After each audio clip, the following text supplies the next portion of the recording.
কোথায় যাবো ফিরতে থাকবো, ঠিক আছে?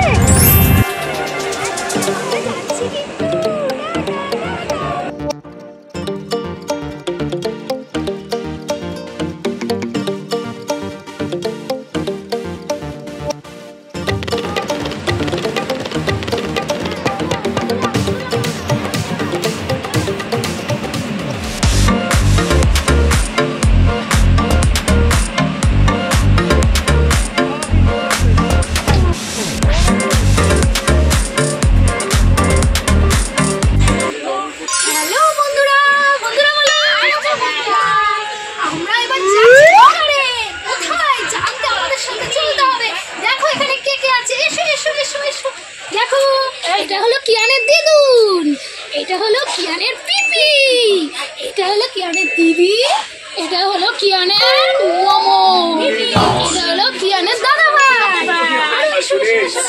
ये फंस गया सी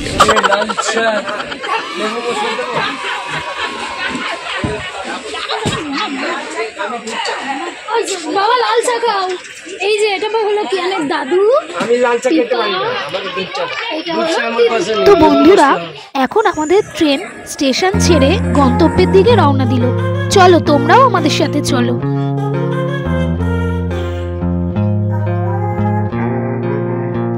এক ঘুমে সকাল হয়ে গেল।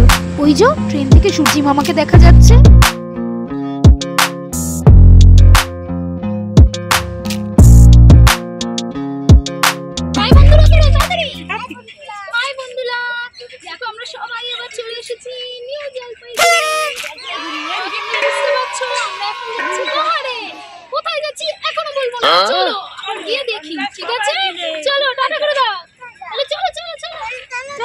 তো বন্ধুরা আমরা স্টেশন থেকে দুটো প্রাইভেট গাড়ি নিয়ে নিয়েছি। একটাই আছে আমাদের বাকি ফ্যামিলি আর একটাই রয়েছি আমরা। তো বন্ধুরা তোমরা ভাবছো আমরা এখন কোথায় যাচ্ছি? আমরা যাচ্ছি রা বাংলা। আমরা অলরেডি গাড়ি হোটেল সব প্ল্যান করেই এসেছিলাম, তো আমাদের কোনো অসুবিধা হয়নি। তোমরা আসতে চাইলে এনজিপি স্টেশন থেকে অনেক প্রাইভেট কার পেয়ে যাবে। আর হোটেল সে তো এখন অনলাইনে সার্চ করলেই পাওয়া যায়, তাই না? তো চলো বন্ধুরা আমাদের পরপর ব্লগগুলো দেখতে থেকো। কিছু বলবে? বন্ধুরা বলো। খুব ভালো লাগছে, খুব এনজয়। তোমার কেমন লাগছে গো? ভালো লাগছে? তোমাকে খিদে পেয়েছে? না, ঠিক আছে। চলো আমরা দেখতে থাকি। খুব ভালো লাগে। দাও বন্ধুদের। এভরিথিং ওকে ওকে, টাটা। ছানিয়ে বসে পড়েছি।